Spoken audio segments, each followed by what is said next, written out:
Hello, everybody, and welcome once again to the UnLearnT podcast. I am your host, Ruth Abigail, aka RA. What's up, friends? It's your girl, Jaquita. As she pulls the mic closer to her, thank you very much. My bad, friends. My bad. And this is the podcast that is helping you gain the courage to change your mind so that what, Quita? So that what? They can what? So that you can experience more freedom. Look at that. Look at that. Look at that. Mm-hmm. And we are so excited to be with you again. As you know, we are in our summer movie series and we are having a great time. We have you have listened to several so far. Y'all let us know how you're liking this series. We enjoy it.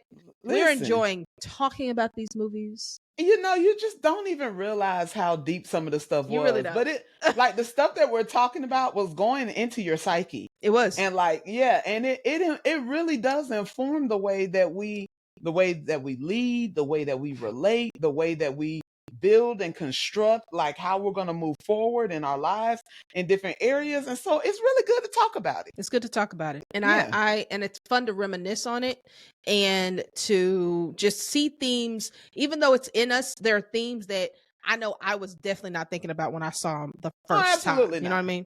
Absolutely not. Because most of the time I'm looking at that movie, I'm like, man, these people are hilarious. Yeah. And it's it's just entertaining. You know what I'm saying? It's like, hey, we had a good time. Yeah. Had a good time. We're having a good time. So if y'all are enjoying it, do us a favor. Okay. Like, share, subscribe. Get in there, Ruth. Thank you. To the UnLearnT podcast. Make sure to share these episodes with your people and let us know what you think. We want you to be part of this community as we continue to grow a community of unlearners, y'all who want to grow. Of unlearners. Come on. We need to start like an Unlearners Academy. Ooh. I shouldn't even say it on air.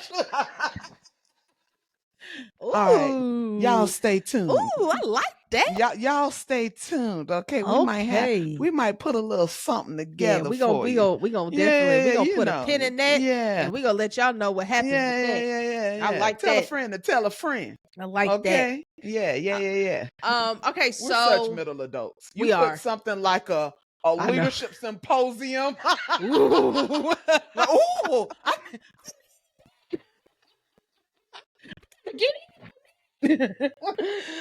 Oh man, that's so true. My gosh, that's great. All right, Ruth Abigail, I got a question for you. What's up?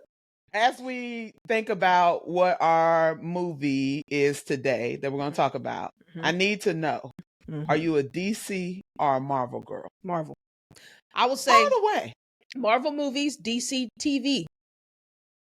DC's TV shows are on point. Listen, most people who know me know Lord, how hard I get down with the Flash. She loves the Flash. And the Flash. She loves the Flash. I've seen every single episode, probably 3 times, because I go back and rewatch seasons. I'm rewatching The Arrow right now, which I enjoy. I could not. The Arrow's too dark. Like he in a doggone boat. Somebody about to die. It's like, definitely it's too dark. It's dark. And all the scenes are dark. Like, why is he always moving around in the shadows and stuff? It is true, but I don't know. I like the storyline a lot. And the Flash is cool. The Flash is a little too light for it's weird. It's a little that's too exactly. And see, everyone here in again, I am in general though. I'm in general. But no. Come here on. again lies the difference between me and Ruth Abigail, light and dark. Okay, because I'm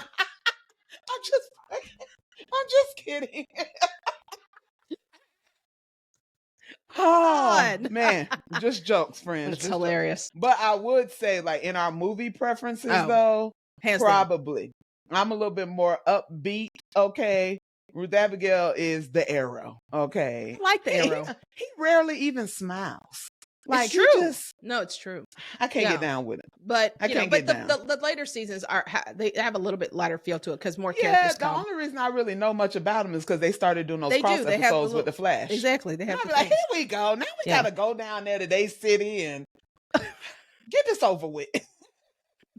But anywho, for the movie cinema world, Marvel has it. Listen, hands down.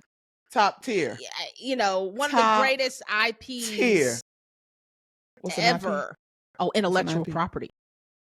Oh, okay. Yeah. Yeah, man. Yeah. Fantastic IPs. Okay, stellar on the IPs. Okay. But listen, I am definitely a Marvel girl. Okay, I don't miss an X-Men movie. Okay. First of all, X-Men movies are so deep. They're so deep. They are They're so pretty deep. deep. Yeah. I don't miss an X-Men movie. I don't miss any of the Marvel cinema. I'm down with. You know, when they start getting into them side characters, sometimes I'll be like, wait a minute. Like who what? You know, when they started getting into the insects, I was like, all right, I was with you for Ant-Man, but now we got a Hilarious. wasp. And now Yeah. then there's something else too. I was like, I'm lost. I'm not a huge fan of Ant-Man, but the other ones I'm with. Love him as a person and as a contributor to the Sure. overall team. To the overall, Okay. to the overall narrative. To the He's great. overall team. That's Yeah. right. But it's solo character, you know, I could take it or leave it. But you know, I think I could. These are movies I could watch over and over again. For sure. And the one we're talking about today is one of my personal favorites. Yeah, so I mean, in order to talk about Marvel movies, there's a really easy way to get everybody in there all at one time.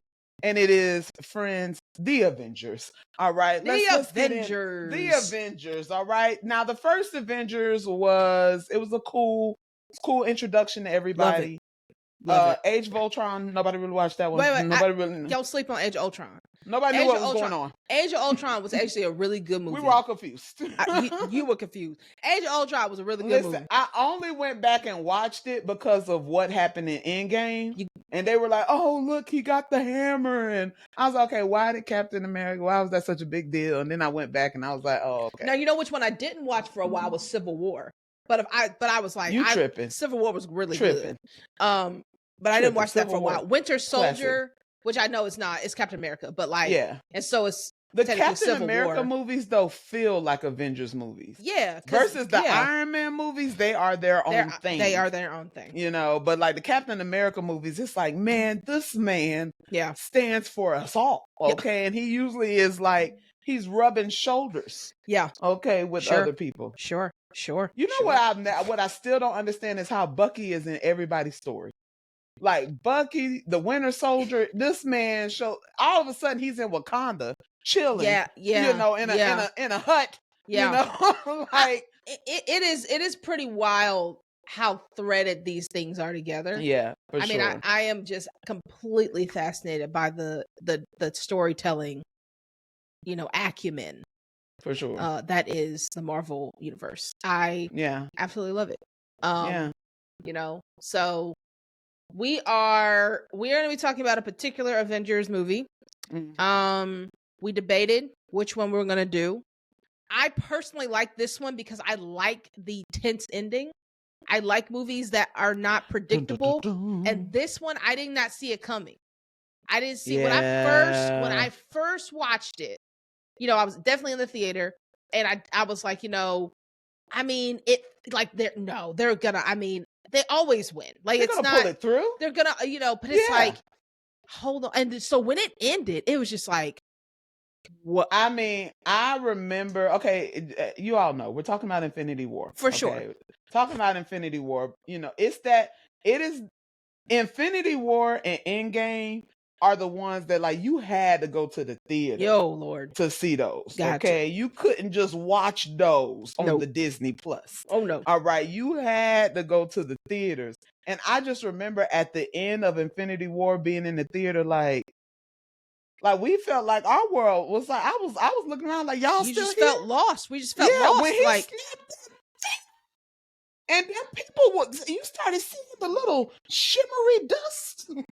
You know, it was wild. It was like this can't be crazy. The end. Like obviously somebody's gonna come and it's just but what I love about it is I love story.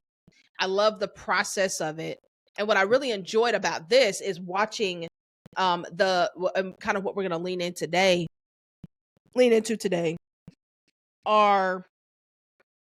is kind of the core of this whole thing, which are the Infinity Stones, right?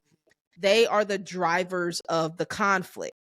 And it was, what I like about this is this is the first movie that pulls all the movies together. It just Yeah, pulls for sure. all of them together. There's no Yeah. other movie that pulls it all together. And so you're seeing these small little excerpts from every movie. And like, before, at least I didn't. For those of you that were comic readers and knew the story, I mean, I'm sure you were way ahead of the game. I don't read comics, and I didn't know that, I didn't see it. But when you're looking at like Doctor Strange and Captain America and, Mm-hmm. The Age of Ultron, which did introduce that reality stone, and the Mind Stone, which you Mm-hmm. you wouldn't have known, right? So like, I appreciate it for its historical you have to context. have, what I'm saying, those are Yeah. important. And so it pulls all these things together, and it's like, it reminds you, it's like, oh shoot, oh shoot, oh shoot. And I just love stories like that. And Yeah. so so we want to talk about like these stones, because these Yeah. infinity stones, there's 6 of them, right? And Mm-hmm. they represent what it is to be a god, really. You know, when you put it in, when you look at all the different stones. I don't like saying a god. A leader is No, because sufficient. no, I'm sorry. No, I can't agree with that, because everything that you have, all these stones, that when you put it together, it represents God likeness.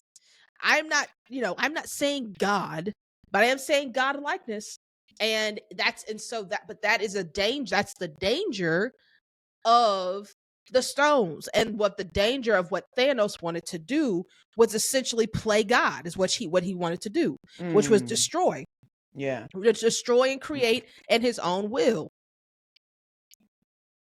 I am I, not saying I that. know, I got you. I got you. I got you. I just ain't with the language, but whatever. I mean, it Okay. is what it is. Nevertheless, Big okay. G, little G. There is no God but Jehovah. Yes. Okay. No God like him. I'm not gonna get None into a before theological him. argument with you on this None to podcast, come Jaquita. But afterwards. we could go. Huh? We could go toe for toe for that. I mean, we could. There's a, when you talk about got like little the no, I ain't gonna go there. I ain't gonna go there. Girl, if you don't get out, sorry, I'm talking to you like we're not on air. Okay. We gonna be respectful. Producer Joy, y'all, producer Man, Joy she gonna get us. she gonna get us. She gonna She's get us. absent this Anyways, episode. She's not gonna like it. Okay. anywho, so I think that one thing before we talk about the stones, one thing that Ruth and Abigail and I really noticed that I think is kind of swirling around like what the collection of these stones mean, Yeah. right? Is this idea of personality driven leadership versus a leadership that's more team centered. And when you look at Thanos, because when you set the movie up, right, we start off on in a dreary land, right, and it was a dark and a dreary land, right? And Thanos has this huge glove, and he already has one of the stones in there, which stone is it, Ruth Power Abigail? Stone. It's the Power Stone. Okay, so he already has this Power Stone, and so he's already gone to like Thor's homeland and started destroying their people and taking power Yep. over that land, and it is when you start seeing how Thanos is a person who has followers, right? It is all of these creatures that he has gathered for his cause. And they are following every time they show up in a new city. They're like, "Greetings, Earth. You have been visited by the amazing Thanos who will come to kill you." Yeah. And you should be grateful. And you should be that grateful. this personality has come to include your death as a part of their plan. There you go. Right? But it is everybody is very much focused on who Thanos is and what Thanos said that he can do. And Thanos is very focused on what it is that he's able to do, so much so that it oftentimes leads to the sacrifice of anything that's not in alignment with what's in his mind. Yes. And that's very different from the Avengers, who all stand in their own leadership, but have to find ways to link together at different sections of the movie in order to basically, they're trying to keep something, whereas Thanos is trying to destroy something. And so in that, I think when we look at this Power Stone Mm-hmm.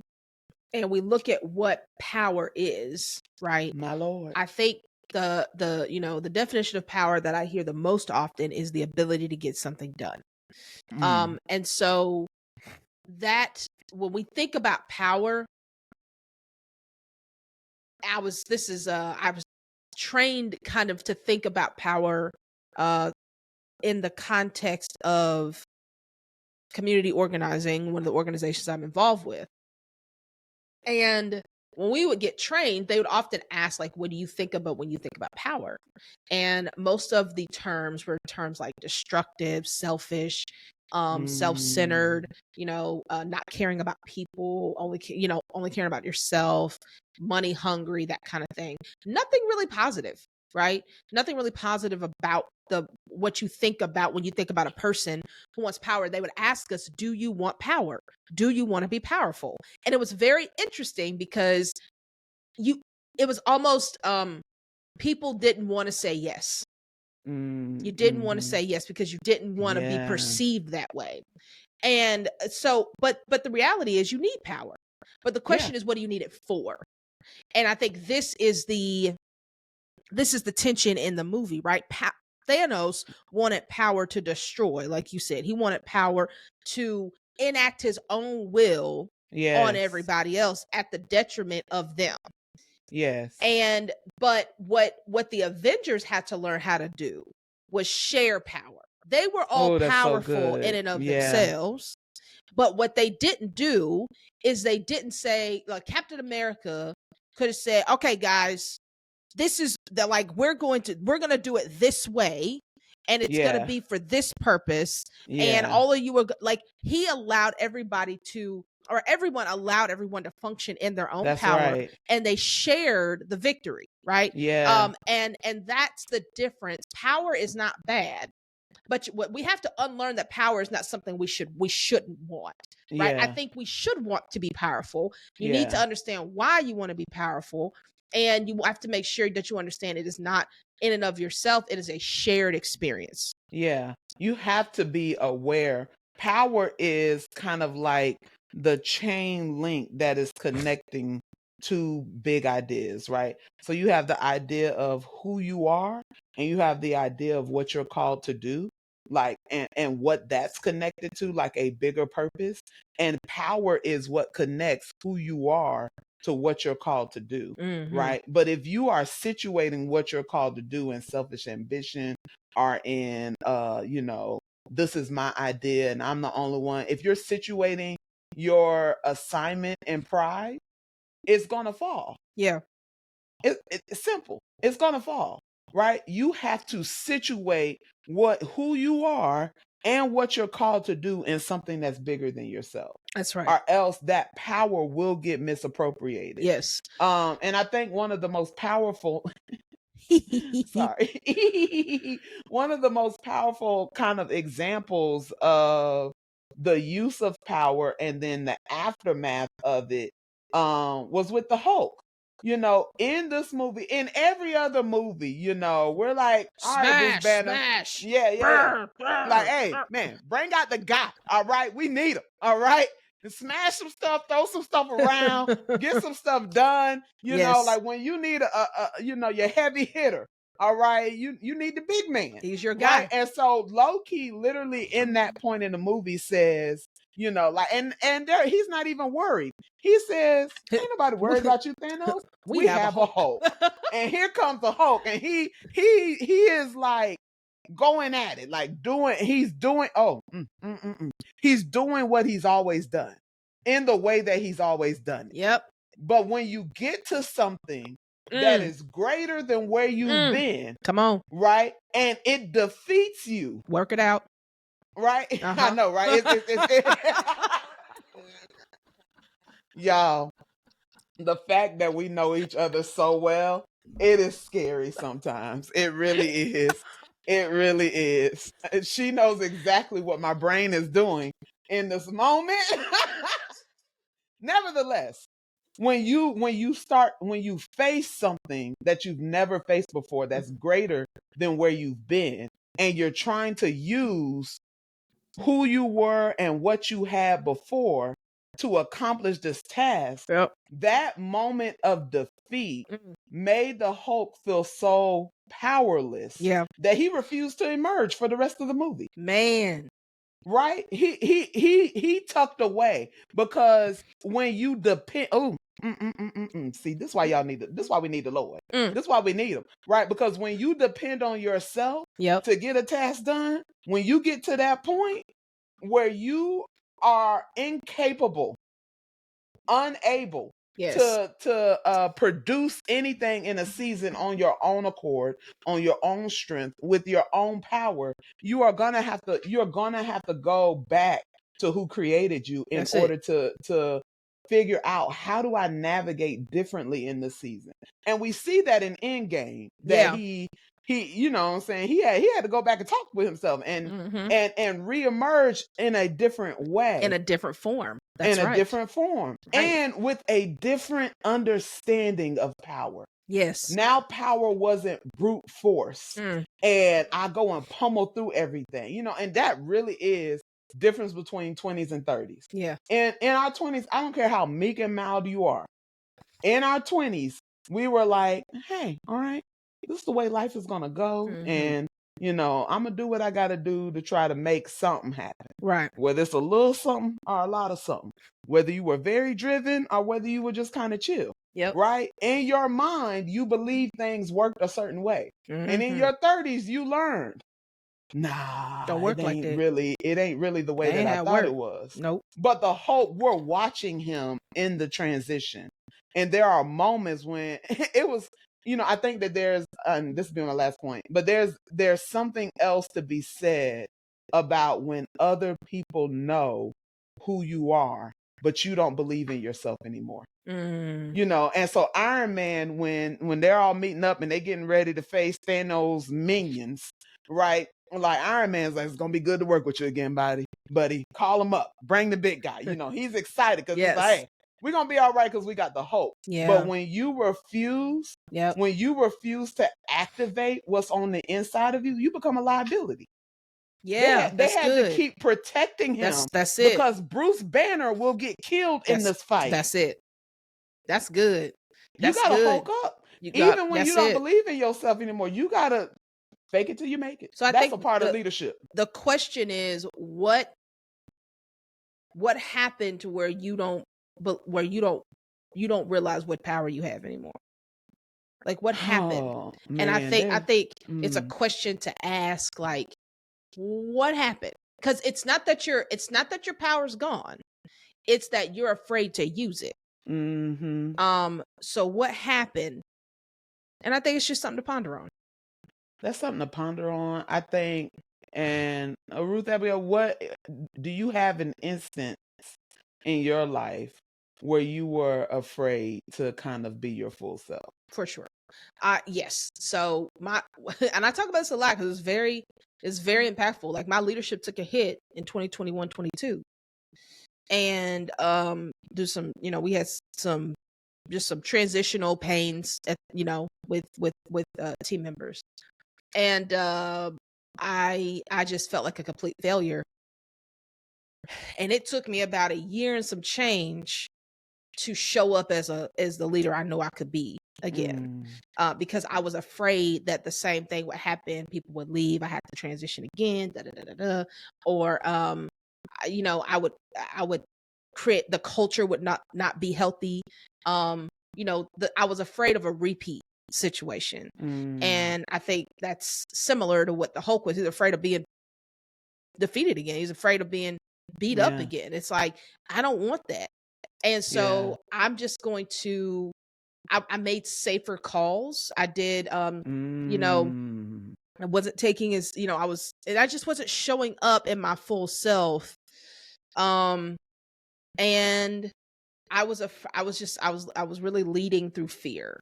And it wasn't until about a year, really about 6 months ago that I knew, like, the situation happened. I can't recall it right this second. Where some that 6 months earlier, I would have gone back, and I'd kind of been deflated for a Yeah. while, but I wasn't, Yeah. and I was like, okay, cool. But that's interesting because I think one of your superpowers is the ability to both identify healthy risks and help Mm-hmm. to navigate teams through it. Mm-hmm. Yeah. And that, like, Mm. that's a way, because that pushes people out of their comfort zones. Yeah. No, And that's it real. pushes organizations out of where they've been. Yeah. I think something I really relate with the Hulk. If you had, at different points in my life, if you asked me who my favorite Avenger was, like, it changes. For a long time, it was the Hulk, Yeah. right? Because he was big and strong, Sure. and I Yeah. was like, hey, and I think it was because something in me wanted to smash some stuff, but I couldn't. That's probably like, exactly what it was. but I couldn't, like, do it on the outside, That's and I was like, hilarious. man, if I could just, That's like. No, don't try. But I think even more so than that, what this movie showed me was that I absolutely was that person. For a long time, I was that person that everybody was like, man, there's just so much inside of you, and I just can't wait to see all your potential, and you don't even know what's inside of you, and blah, blah, blah. And I was like the Hulk. No, I ain't coming out. Yeah. Matter of fact, I'm running. I'm hiding. Every once in a while, I'll let a gift peek through. Yeah. But people's expectations made me so frightened. I was like, they are gonna see me fail, and then all of their goodwill toward me will end. And it was really the fear of rejection that was keeping me, because I was like, the moment that people find out I'm not as good as they believe that I am, they'll leave. Woo. I'll be deserted, and no one will want me, and no one will essentially have space for me in their world, because they're going to find me to be useless. And so I could imagine the Hulk, who is the smasher, tries to smash, can't smash. Oh, yeah. that came out wrong. It did. It did. Joy is going to kill us. She's gonna kill us. She's gonna kill us. I genuinely didn't catch that. Anyways, you can't hit things and break them. Anywho, moving on, there's other stones. So after we kind of see, the power stone at play, Ruth Abigail, there's the space stone. And I think right. This is actually a beautiful pivot into that, right? Because is it? yes, it is, and we're gonna make it. It's so, because when a lot of times, like, and I definitely did this. I did this exact thing, actually, because I was feeling powerless. My confidence was low in my leadership in this season. I would take up too much space trying to prove that I was a leader. My Lord. And the space stone was this idea of, like, you can be anywhere, everywhere, wherever you want to, right? You can travel through different dominions and galaxies and different planets and all this stuff, and you could do it with ease, just boom, boom. And that was kind of how I was. I was kind of everywhere, and I didn't need to be. But because I didn't understand where I needed to be, and I wasn't stable in who I was. Yeah. My presence became a hindrance for people. Yeah. And I thought that I had to be around in order for things to function well. Let me tell you something. As someone who has been on the other side of that, right, in the midst of a leadership transition, I've had a leader who, I'm like, I, as a leader, am here to assist. But when you also show up, you make us feel like you don't trust us. Yep. To do what we've been doing. Yep. Like, we've been doing very well. So when you show up, and that's, especially when that's not the norm, And in your mind, you have all of these thoughts that are like, I'm going to be there to help. I want them to know that, I'm going to show up, and I think, especially in our generation, we have overemphasized this, I show up for my team. I walk alongside Right, the right. team, because you don't want to be perceived as that person. Like, you don't want to be perceived as that aloof, power hungry, Yeah, come sitting in down your hard, ivory tower, yeah, come down when I want. Yeah, disconnected from the people. yeah. You want the people to know, hey, I'm with the I'm with the people. people, right? I'm here Yeah, with the people. I'm on the ground. Yeah, I'm on Yeah, the ground with you. I ain't scared. I ain't afraid to get a little dirty. You really want to be that person, and you don't realize what you do to your people's confidence. it's really insecurity that drives that. Mm-hmm. And I had to learn this the hard way. Like, it's insecurity that drives that, because the truth of the matter is, you want to be on the ground, but you don't. It doesn't help them for you to be on the ground. It helps. Somebody has to be watching up here. Somebody has to be on the, like, I hear the dance floor and the balcony analogy, right? And so, Mm-hmm. when you're on the dance floor, you can see here, and you can see as far as you can see, but you can't see everything. Yeah. And somebody has to be watching on the balcony to catch what you can't see on the dance floor. Yeah. And I think when leaders don't take your proper position as the leader you're supposed to be, and you're Yeah. doing what makes you feel important but is not helping, it is actually hindering your team from growing. Yes. And it's honestly hindering you from growing. And it's hindering you from because growing. you don't realize that by you taking up space in other people's work, there is an empty space left where you're supposed to be. That's it. Right. And so all of the things, all of the forward direction we could have as an organization, all of the, you're supposed to be out there. I want my leader out there meeting and greeting with the heavy hitters, so that you can be advocating and representing for us. So that, like, when I ask you and say, hey, we need more money, you can say, I've been out here. Yeah. Getting to the money. I've been out here. You can say it's coming. Building influences. Yeah. But instead, you over here with me. Yeah. At a program. Like, like, what you doing? That's right. What we doing?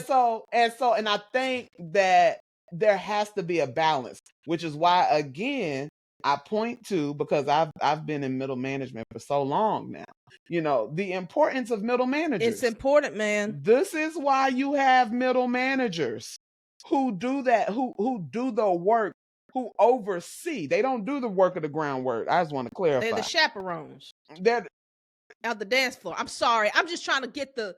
I'm We're not chaperones. I'm saying in the dance floor analogy. You know what I'm saying? You're the chaperone. No, nobody was on that. Okay. No. That was an analogy that was in your head. No. Gee. Doggone chaperone. Okay, I'm just okay, fine. All right. No, chaperones just kind of look and make sure nothing bad happens. I mean, I understand. They don't make the dance better.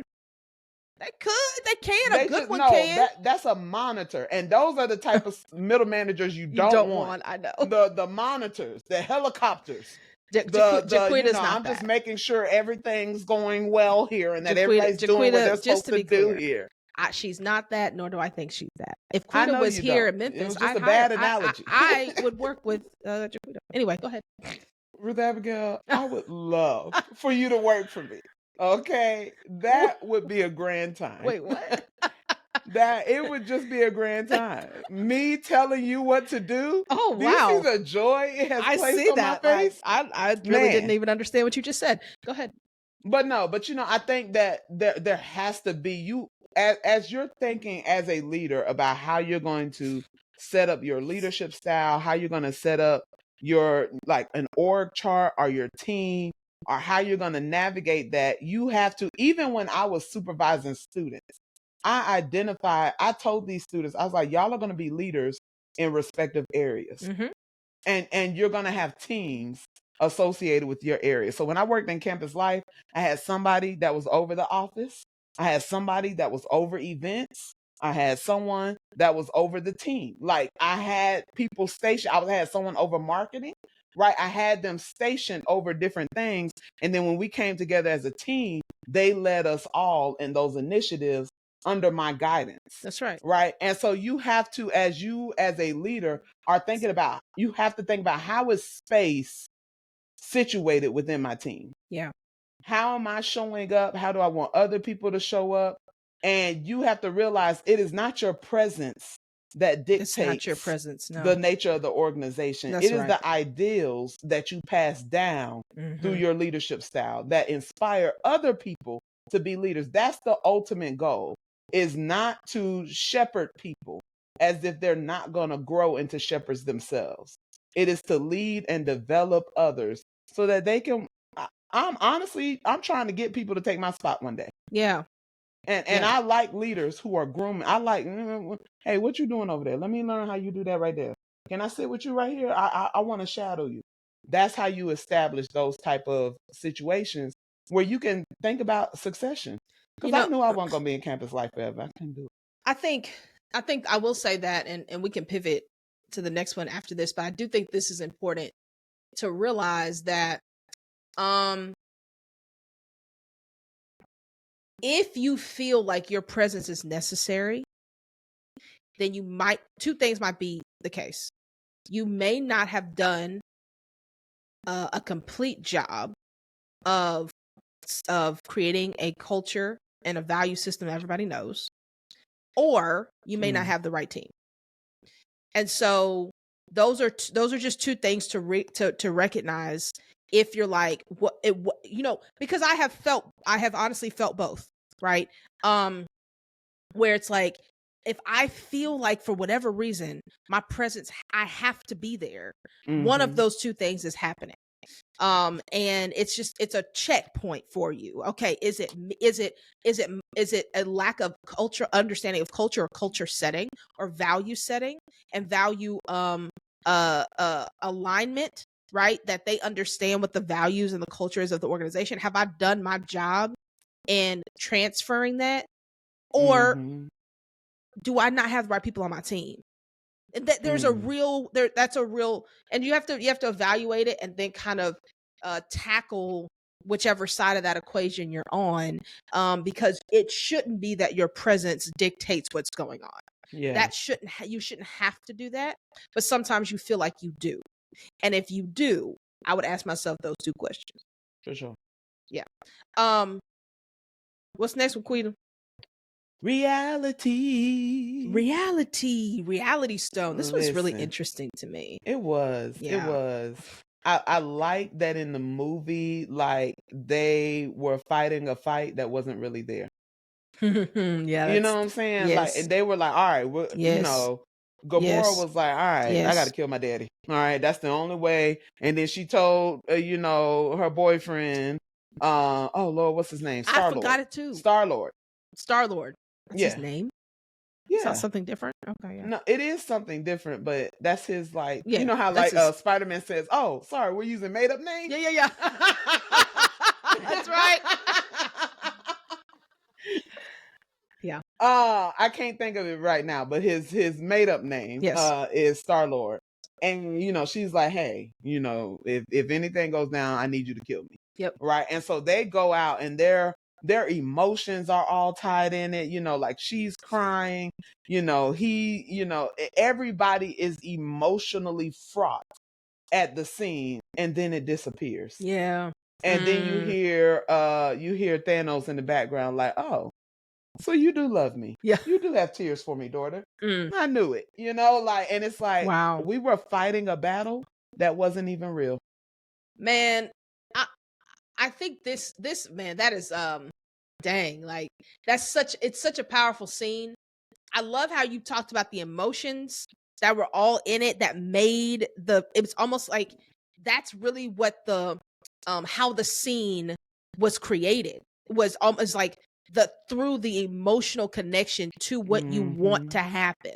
They're using that, like it's the stone is almost like harnessing your emotions along with its power to create this reality. And Mm-hmm. I think that it's a reminder to us, and this is something I've talked about before on Freedom Friday. I'm sure I've talked about this before on another episode we've had, but it is one of my pet peeves. My Lord. The phrase I this is my truth. I don't like that phrase. I'm here to say publicly that phrase As someone who values truth, I can see that really bothers irritating you. me. Yeah. Right. And so because I think I get the sentiment behind it, but I think what's this is the problem. We equate truth with reality. And that's not accurate. Those are two different Mm-hmm. things, right? Reality changes, truth doesn't. And this is a great picture of that. Is what they saw was real to them. Yeah. And that's so real they acted as if what they were going to do was going to make a difference. But because it wasn't true, it didn't last. It disappeared. Yeah. And you're faced with the truth again, right? Yeah. And what we have to learn how to do is separate the two, because Mm-hmm. we respond so deeply and so emotionally to realities that are real. But I think what we tend to do, and what I have certainly done, is I'm so attached to this reality, whether it's a good or bad, positive or negative, that when it changes, I'm completely torn up and distraught, as opposed to holding on to the truth, Yeah. right? Which is rooted in things that don't change, that I don't control, that are bigger than me, and that are eternally situated and not in time. Those things are true, right? But when I put my hope in my current reality, Yeah. I can get shattered when that reality shifts. Yeah. And that's something to watch out for. Yeah, and I think you have to, as a leader, you have to know what are the things that have built my understanding of my reality. Sure. What are the childhood things, the experiences? You have to know what are the disappointments Yep. and the wins that I've experienced that have shaped the way that I approach leadership, team building, strategizing, forward progression, mission setting, vision setting. All of that is being shaped by your own sense of reality. That's right. Like even when I think about me as a mentor, right? I am constantly thinking about what I will and won't do as a mentor based off of what I've experienced, off of what I've seen, off of some of these movies that we've been watching, some things from my childhood. All of that is informing the way that I give advice. Yeah. It's it's shaping the way that I am helping other people to understand their realities. And the biggest thing is that you need to be aware of that. Like you need to be cognizant of what's informing you so that you will know when you're off. You need to know, when am I being led by a truth versus a trauma? And a lot of times we have built up our leadership styles and our wisdom around our quote unquote truth when it's really trauma. Yeah. Yeah. And it's really undealt with. Yes. Yeah. And it's real and it's valid. And I think it's something, it's not to be dismissed. It's just not to be counted on. Like you don't stand on that. You know what I'm saying? Like, and I think, like, because it's just, and as a leader, you have to, I think COVID taught us this. I was not a leader of an organization before COVID. So I don't know what it's like to lead a pre-COVID organization. However, I was in leadership positions before that. And I think what COVID taught me pretty immediately was that as a leader, you better get used to the pivot in how you handle stuff. And if you can't do that quickly, then it's not just you that is going to the consequences don't just hit you, right? They hit everything else around you if you don't learn to pivot. And so when you're stuck in reality or in a trauma or something that's not stable, it's hard to pivot because now I don't know, I can't leave what I feel like is my only way. Yeah. And I feel like this is the only way I know, this is the only thing I can believe because it's the only thing I've ever experienced. Yeah. And so you had a lot of leaders who found it really hard to move from, we'll call it like an analog world to a digital one so quickly, right? Because for them, the way that we do business is the way we do it. And we stand like, because this is the way we've always done it. This is what I've always seen. This is what I'm used to. And we stand on something that's not stable, and something took it away. It's gone.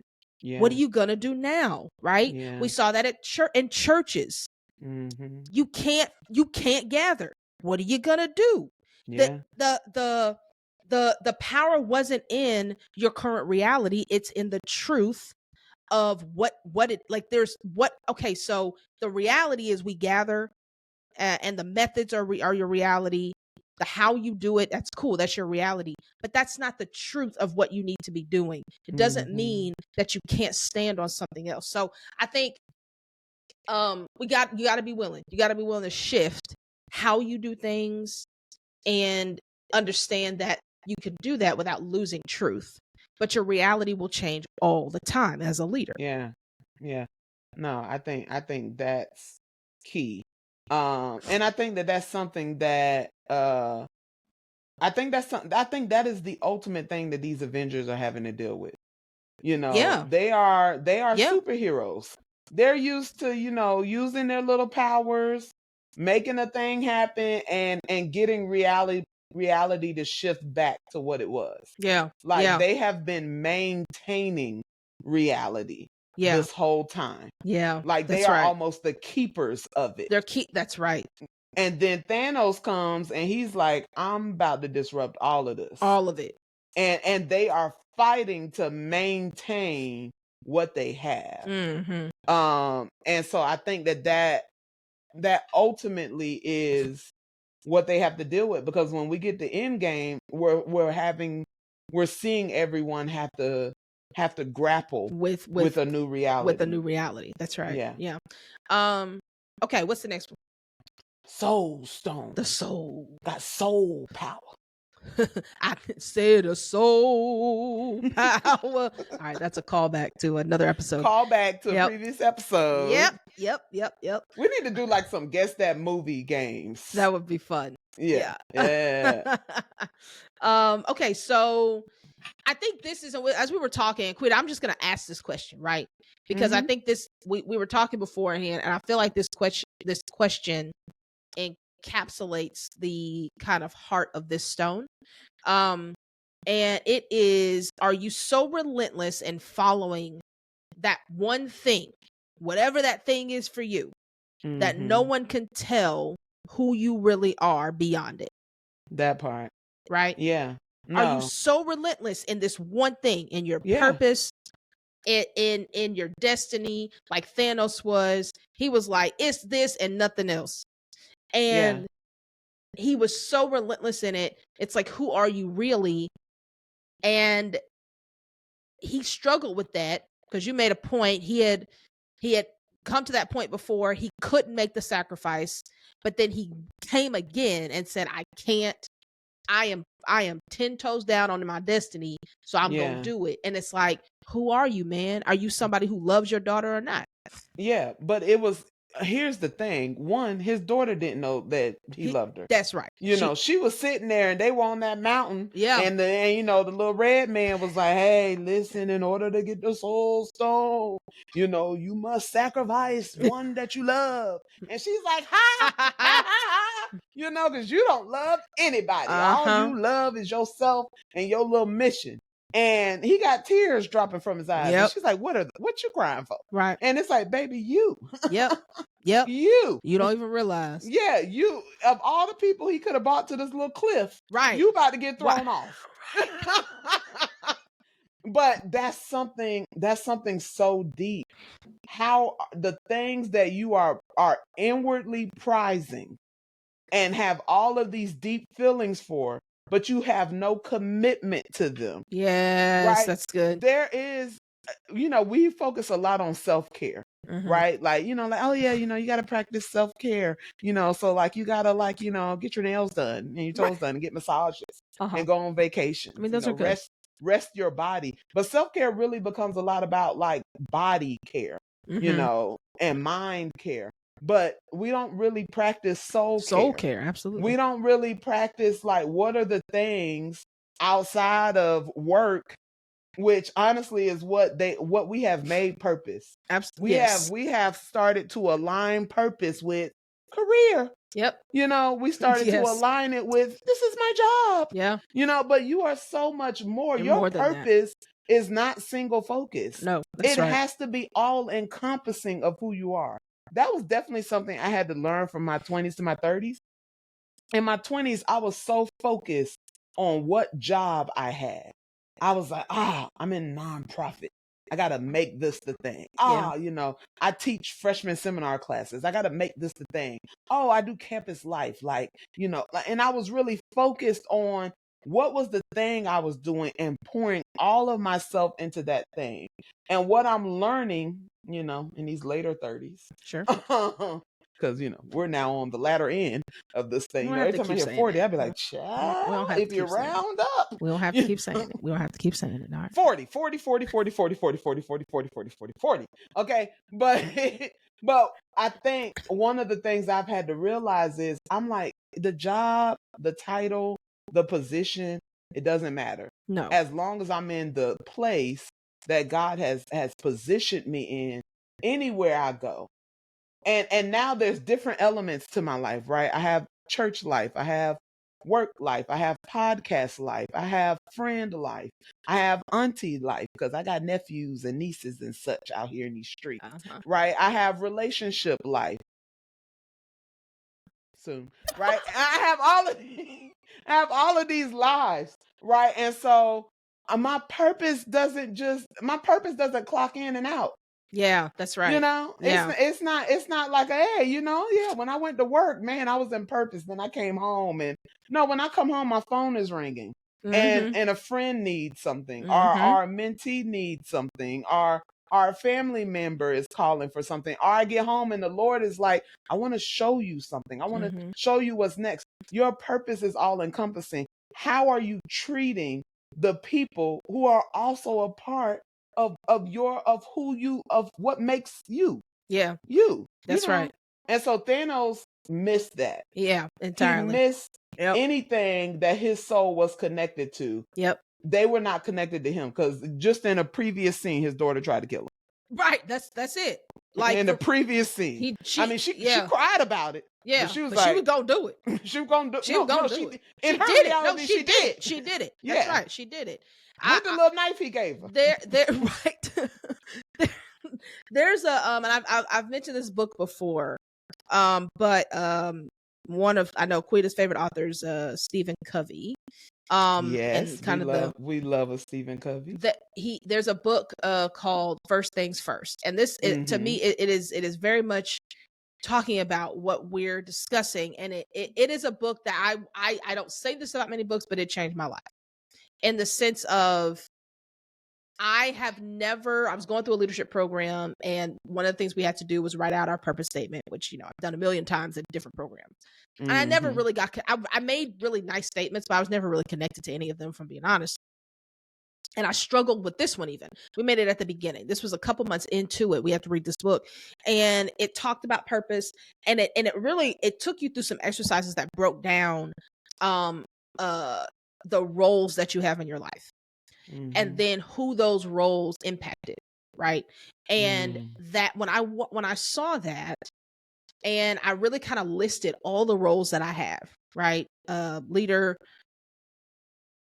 podcast founder, co-founder of an organization, a mentor, friend, a wife, a mother, all those things, right? I mean, it's like 10 roles.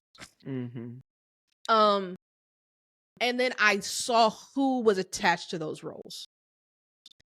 And it shifted how I looked at my purpose. Yeah. My purpose is not about what I do. It's about who I impact. Mm-hmm. And I impact people all throughout my entire life. What do I Yes. want them to see? What is Yes. it that I want them to say about me? Yes. When I thought about it, it's just like at my funeral. But like when, but then I heard somebody else, it's like, well, maybe not funeral, it's a little more, but maybe your 80th birthday party, right?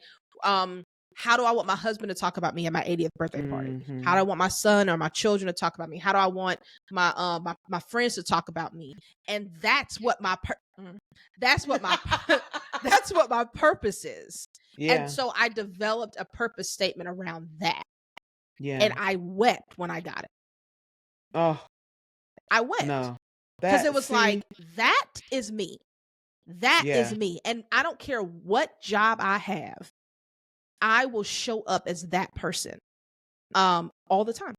Man, and I was this like, is the clip. that I can do. This is the clip. Post this. Post this, because I think that this is what we're not getting. This is what we're missing. And this is the transition that you have to make coming out of young adulthood. That's right. This idea of being a human doing and being surmised and being understood by what you're able to accomplish. That's it, man. And what Thanos missed was that he made everyone in his life circulate around what he wanted to do. Right? He trained his daughters up for what he wanted to do. That's right. He didn't even let them have their own identities and purposes and understandings of themselves. Everything circulated around this one idea. And when it came to and that's why Gamora was confused. She was like, you don't care about me, you care about your idea. Yeah. Yeah. And so when he looked at her with tears in his eyes, it was really, are you crying for me or for the idea? Right. Because she's like, oh, you crying because you ain't gonna get your little soul stone. Mm-hmm. And so like when you think about your impact and even when we think about gifts, I remember somebody I've been told in different areas of my life that I would be really productive, that I would produce things. And I started thinking about, okay, Lord, what am I going to do? Like, do I need to build something? Do I need to da-da-da-da-da? But it is about how you navigate every opportunity that God gives you to have kingdom impact. That's and a correct. lot of times it does not look like being the front person. No. And a lot of times it doesn't look like being the same anywhere. Yeah. Right? Like you might be the front person here, you might be in the background over there, you might, be on the sidelines over here. Put me in the background. You know what I'm saying? Like, you don't know. Please. Yeah. I'll be in the benches. I don't even need to. I'm just being. It be them 20-year-olds. Like, I wanna be president of a university. Like I've mentored a few who were like, yeah, I'm gonna be president, and they absolutely will because they got it in them. I think that's beautiful. Listen, please let me help you. Let me be a positive force in your life. Do your thing. I love that. I love that. All right, we got two more. All right, we got two more. So the next one is the Time Stone. We enjoy Doctor Strange. We liked. Doctor Strange is actually one of my favorites, like solo movies. I love it. I love his story arc. The first one, he started getting strange.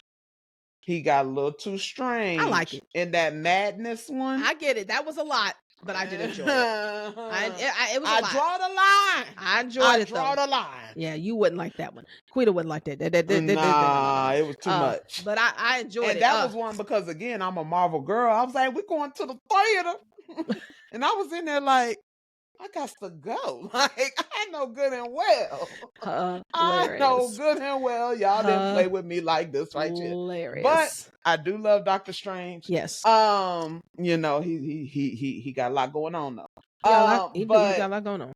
What I loved about him and the idea of time in this particular movie was, he emphasized that, he was the protector of the time stone, right? And he guarded it, like it was his to keep, and so I think that, as leaders, I think something that really changed the way that I navigate my own leadership is how I started seeing time, right? And how I started seeing the way that I was spending my time. Because I had so much going on in my 20s, you could be a little free. You'd be like, hey, I get up, I go to work, then I got like 5 hours to just chill. For I real. be chilling, all Absolutely. right, in your 20s, but as I started getting older, and I do this, I mind map. So I like to like put my name in a bubble in the middle of a piece of paper, and I draw lines of all my responsibilities and of all of like the places where I show up. So I got like a line for church, a line for the podcast, a line for this, a line for that, right? And there's like 10 lines going around my name. And then I start mind mapping, like what are all the things associated with those things? Because each of those things need time. Yes. And everything in your life needs time. And one thing that I teach about time management is you don't actually manage time. No. You manage yourself. But if you don't learn how to take a step back and say, what's taking up the time in my life? If I'm supposed to be the keeper of it, and I keep, because every time something happens, I find myself off kilter and I say I don't have enough time for it. It's because I wasn't really aware of how my time was really being spent. That's good. When you become more aware of where your time is going, you learn how to make the correct adjustments. That's it. So that you can reclaim the time that you need to do what you're supposed to be doing. So, for instance, me, I was, before the move, before I moved to my new home, I was commuting and about an hour and a half there, hour and a half back. It'd take you an hour to drive there and 30 minutes to find parking, and then 15 minutes to find parking and 15 minutes to walk from wherever you parked to get to your office, right? So I was like, Lord, it's an hour and a half there. That's 3 hours every day I'm giving up for free. That's crazy. Every day I was getting home and it was dark. That's crazy. Every night. My yard man would cut my grass and I would never see it. Dang. He would send me a text. He'd be like, cut your grass, and I drive up trying to put the headlights on it. Like, yeah, he did a good job. Wow. Like, that's crazy. I was missing my life because of the commute. I said, I can fix that. That's fixable. Yeah. But it was only until I was able to discern it. Yeah. That I was able to do it. So I love that you're saying this. Something I heard somebody say not too long ago was, well, I'm gonna say two things. The first thing is, I'm a budget person for money, and I one of the exercises I think is really healthy is to also do that with time. Do that with your day, right? Is like you make a budget for your money. A bunny? Also a bunny, also known as a bunny. You do the same thing for your time, right? Here's the difference though. You can always go get more money. You can't get more time. Yeah. And I think that we often equate the two, right? Time is money. Money is, that's not true. Time is not money. Time is infinitely more valuable than money. And so if we take the time to budget our finances, we ought to take the time to budget our day. And here's the other thing. I heard somebody say this, and it's so true. If you give yourself whatever amount of time you give yourself to do it is the amount of time you'll take to do it. Whatever amount of time you give yourself to do it is the amount of time you will take to do it. Right? So if I give myself an hour to send an email, I'm going to take an hour to send that email. Right? But if I give myself 10 minutes to send the email, I'll do it in 10 minutes. And I think, as you're making these deadlines, because I be making these deadlines too, but you got some, I be having to be hard on myself. You do. Don't be afraid to talk to yourself, middle adult. You have to. Okay. I be like, Jaquita, so are you going to waste an hour on this email, or are you going to get it together? Well, that's the thing. So I think the budgeting of the time, I say what, I did not realize how much time I had before I got married. I did not realize how I wasn't effectively budgeting my time I also didn't realize how much time I had left to budget. Like, I didn't Mm. know, and it wasn't until I got married and, I'm doing this. I know I have a family life, which I didn't have before. I think it hit me the first time when my husband went and he was out of town, and it was just me and the kid, and I'm doing drop off and pick up from school. My Lord. Get dropped off. He gets to school around 8 o'clock. That's when I start my day. I got to get back in the line no later than 2. I really need to get there at 1:30 so I could be up front. So I started getting there so I have from 8 to 1:30. That's half a day. Like, Yeah. that's half of what my day used to be. But I realized if I think about it and I'm intentional, I can get 8 hours of work done in 4 hours. The difference was I had 8 hours to do it. Now I don't. Yeah. And I still get it done. And so That's it good. shifted how I think. And so now, even when I don't have that particular responsibility, I'm going to get my stuff done in 4 hours because I can. I know it's possible. I'm going to give myself that time. And so I'm not always perfect at it. I certainly don't get it right every time, but at least I know the method. And I think that has really helped me. And I think to your point, you have to be intentional about it. Mm-hmm. You can't just, you need to think about what you're doing with your time. Like you said, be aware, understand what it is that you are, how you're spending your time, and then you can make the adjustments. What I love the most about Doctor Strange in this movie is the pivot he took when he sat down, because he sat down, he evaluated what are all the possible outcomes. Yep.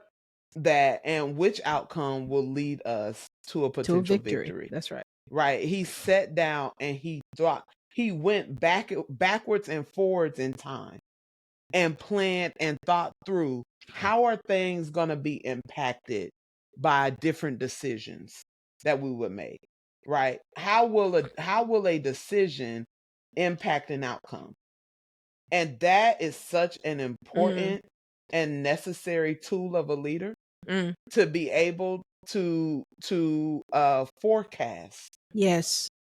What will it take for us to get the victory? Man. And what are the potential things that would prevent us from getting there? Because it's all about, as the decision maker, you don't just make decisions. And he made the decision that made the least amount of sense. Yes, that's right. What'd he do? Tell the people what he did. He took the time stone out of its protected place. My Lord. He took the thing that he had been protecting and covering and keeping and maintaining. What'd he do? He took that and gave it away. Oh, my Lord. He gave it up to Thanos. He gave it up. Wow. He gave up his control. He gave up his understanding. That was his. He stated in the movie, it is basically my life's purpose to protect this stone. I am the defender of the time stone. Yep. He gave it up. He allowed a different scenario to play out, where he wasn't the overseer of that stone. I think one of the things that is important to unlearn in this, and I would say with all of these, is that you don't control time. And that was an act of faith for him to do that. And how many things do you need to give? Like, what are the things that you need to give up as an act of faith to say, I got to release this so that the right things can happen at the right time in the right way. Yeah. And it's not going to be driven by me. Yeah. And that's a really difficult decision for a leader to make, but that's the kind of decisions leaders have to make. Yeah. I'm going to have to release this. I can't control it. Yeah. And time is one of the things you just can't control. And I think he demonstrated that in a really beautiful way. My Lord. Okay, last one. The Mind Stone. The Mind Stone. The Mind Stone. So Quita. Okay, so Quita didn't watch Age of Ultron, but for those of y'all that did, right? I did. I just. You say you didn't watch it. I watched it, but she ain't like it. I probably fell asleep, woke up. That's what I'm saying. Like, that's crazy. But we are introduced to this idea of what the Mind Stone ends up becoming, who is Vision. But if you remember in Age of Ultron, Vision is a combination, right, of two entities. One, Jarvis, and the other one is the big person. I can't remember what his name is, but we'll call him Ultron. I don't remember his name in the movie. However, so at the end of that movie, right, they come together to make this one big brain. And I think the interesting part about Vision is he is it represents a perfect balance of how one uses knowledge and how one uses wisdom, right? Vision had he had the ultimate power of knowledge with that Mind Stone. There was things that he knew that other people didn't know. And there are things that he was going to be able to understand that people didn't understand. But when he spoke, he didn't come from knowledge. He spoke with wisdom. He spoke with other people in mind. He spoke from a place of empathy. He spoke from a place of understanding. He spoke from a with a humanity. What's the word I'm looking for? He spoke honoring people's humanity, right? And I think that is something that we can learn, from that. Is knowledge is not enough when it comes to leadership. Yeah. It's not about what you know. It can't just be about what you know. Because leaders involve people. If you are a leader, you are leading, you have people that are with you. And to flaunt your knowledge with those group of people does not help them. And oftentimes it centers you and your own, just like in the Age of Ultron, like his goal was to basically fix humanity because he knew more than they did. And so when you come with that understanding of like, I know everything, I'm here to come and fix the problem, and I'm gonna fix you, and don't worry, it doesn't really matter what happens to you, just know at the end of my doing you're gonna be better, right? Yeah. It's an unfeeling, uncaring way of going about doing things. But wisdom is how you present that knowledge with people in mind. Yeah. And so I think that is something that we can take from the kind of the Mind Stone concept. Just your knowledge is not enough. Like, you have to unlearn that. You have to practice wisdom, and it's a practice. It's an applicable thing. It's not something that it's something you can't have it and not use it. It's not, you have to use it. You have to practice wisdom. And I think that you can see that in different leaders, like leaders who are acting from knowledge and acting from wisdom. I think that is such an important conversation, especially as we are moving in this age of AI, and I think you could literally live your life like with AI making all of your decisions. You could.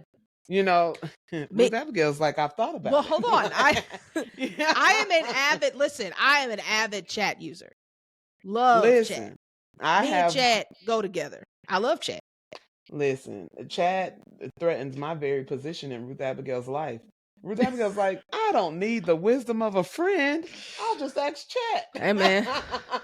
I'm just saying. I really need to hear from the people around me. Chat knows what to do. Chat does know what to do. But that's where we are. Yeah. Like every day, one of the things that's big in my world professionally is academic integrity. And what does that mean in the age of AI?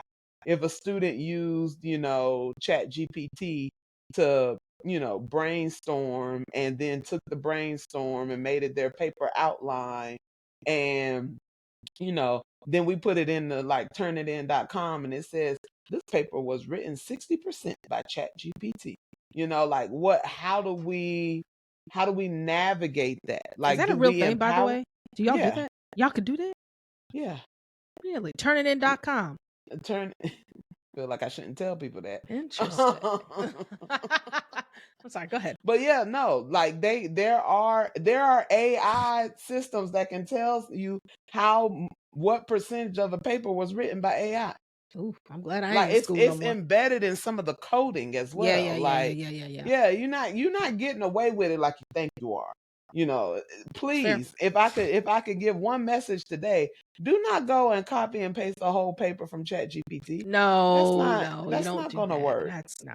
It's not gonna Don't do work. that. It's It's not not smart. going to work. I do believe there are really wise ways Yeah, to use, AI and because that's generally what it is. It is knowledge. It is oftentimes knowledge disconnected from truth, though. that's right. Your Chat GPT and all of the AI systems, they don't have a moral, values based code that is guiding in how they're bringing you this information. I Mm-hmm. was listening, I saw somebody put up a Facebook post the other day. I ain't even going into that conversation, but I saw them put up a Facebook post and they were talking about how they refuse to use chat for different things because it is literally stealing other people's work to give you your answers. Mm-hmm. Like it is pulling from hundreds Yeah, of, similar things of what you're asking for to provide you with your new thing. right. And they was like, that is not integrity, Yeah, especially in certain settings. Like yeah. it is not integrous or integral to use something you got from Chat GPT that has literally pulled from your peers in the field. That's a good point. Like Yeah. so being mindful of how you're using technology and how you're using your people, Mm. right? Because you're essentially the people that work for you are bringing different Different talent, ideas. That's right. skills, ideas. How are you honoring them? Yes. How are you giving them, how are you protecting their rights to what they're doing? Or Yeah. are you just like taking your idea and be like, hey, my team came up with a great idea that I'm going to help lead? Are Yeah. you using it to get you ahead? Yeah. That's right. Like there is That's so right. much knowledge requires ethics. Mm. That's why in every discipline, I'm a religion major and now I'm in the field of education, getting a PhD. And there is always a conversation around the ethics of what we're learning. Everybody, knowledge is power, that statement. There is a lot of power that comes with being the person who knows the things, For sure. right? And so you have to build an ethical code Mm-hmm. and you have to build some boundaries around knowledge Yep. because knowledge is not truth. No. No. Knowledge is just what we know for right now. That's it. That's correct. It can always change Truth doesn't or change and truth evolve. doesn't require your input Come on. to develop. Absolutely. Truth is not like, hey, I'm really looking for a way to grow. Yeah. That's right. Knowledge is always evolving. Yeah. We had arithmetic, then we had trigonometry, then we had algebra, geometry, calculus. And, they keep coming up with more symbols and more things to Yeah. do. Yeah. Try to take me out in quantitative research methods, I was about to but say, I yeah. made it through. You can tell she's Still a little traumatized, scarred. yes. Yeah, so scarred. Yeah. But, but knowledge in some sense requires human not supervision, but it requires us to create a code around it. And the more knowledge we get, the more we have to think about the ethics of maintaining it. No, I think that's good. Yeah, I think you're right. And can I just say this? I'll put a little plug in for the chat users. If you do use chat, I'm not an expert. I'm not.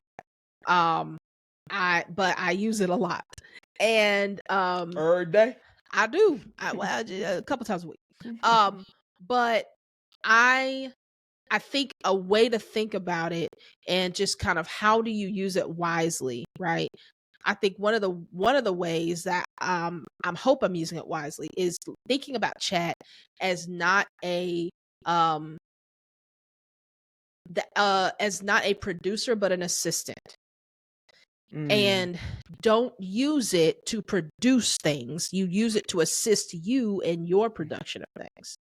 And a lot of that is making sure that it has the information it needs from you in order to give you what it is you're asking for. Don't you ask it for its thing. And I think that's where people kind of get tripped up, right? Chat, give me this. And, you know, it's like, well, no, you give it something first. I always give chat something first before I ask it to give me something, because it's like, what's what I would do to an assistant, right? Yeah. I'm going to give you the information you need in order to give me this. Yeah. And then we're going to work together. Rarely does it come out exactly how I want it. And so I think an important distinction. It is important. And I heard somebody say that one time, and it's a game changer for me as a leader. But in the ethical conversation and using wisdom around it and making sure that you're not lazy with it, right? Like you don't want it to make you lazy, but treating it as somebody. I also heard somebody say, treat chat like an intern. You don't give it, and you wouldn't have your intern write your paper.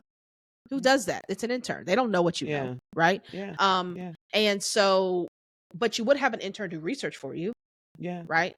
So I'm gonna have that. You might have your intern do an outline or organize your thoughts or put, you know, things like that. So use it for things like that as opposed to like generating, you know, and producing something that you then put your name on. Yeah.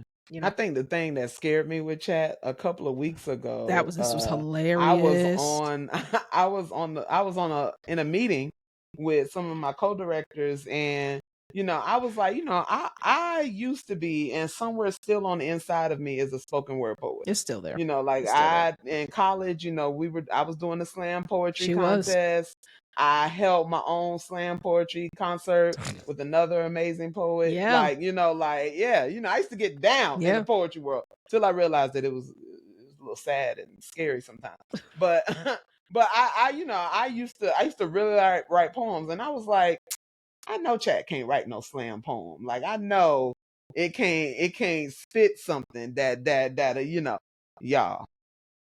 I put a prompt in and asked chat GPT to write me a spoken word poem about like a gospel concert. Finding love at a gospel concert. Finding love at a gospel concert. That's what it was. And y'all, the poem was fire. It was poem was so she fire, read it to me. Okay? She read it to me over the phone. No, I performed it. You performed Abigail it over the phone. And I was like, I had to remind myself throughout it, this is not Jaquita. Because if she hadn't told me that, she'd be like, girl, listen to this poem I just wrote. I'd be like, yo, whoa, that is dope. It sounded just like that. That's what was creeping me out as I read it, was that it sounded like something I would write. Correct. It sounded like something I would write. And I was able to put my cadence to it and do my thing. And I was like, oh, no. It was wild. I said, chat won't be getting none of my original work. See. Don't, you ain't got to worry about me. It was wild. Don't worry about me, sweetheart. It was. Worry about yourself, because I'm not finna fool up with chat and my original work. It was wild. It was crazy. But yeah, so I think knowledge. You have to have ethics, and you need to, you know, we need to learn how to pair knowledge and wisdom. And lead with wisdom. Don't lead with knowledge. All right. Those are all the stones. Those are the stones. That was good. That was fun. Yeah, that was fun. Go watch Infinity Wars, you know, but just see if you see different things. That'd be fun. Let us know if we missed something. Yeah, let us know. Well, I'm sure we missed a lot, but just let us know what it is. We only got but so much time. You know what I'm saying? Because Producer Joy is not going to be. Producer Joy, listen. Yeah, this is what happens when Producer Joy is on vacation, and we have to do this ourselves. Special shout out to all the graduates. Okay. By the time this airs, we won't be in graduation season. We won't. But congratulations. To everybody who has graduated. Y'all. That's awesome. Congratulations. All right. Well, that's it. So y'all, we'll see y'all on the other side, and let's keep unlearning together so that we can experience more freedom. Peace.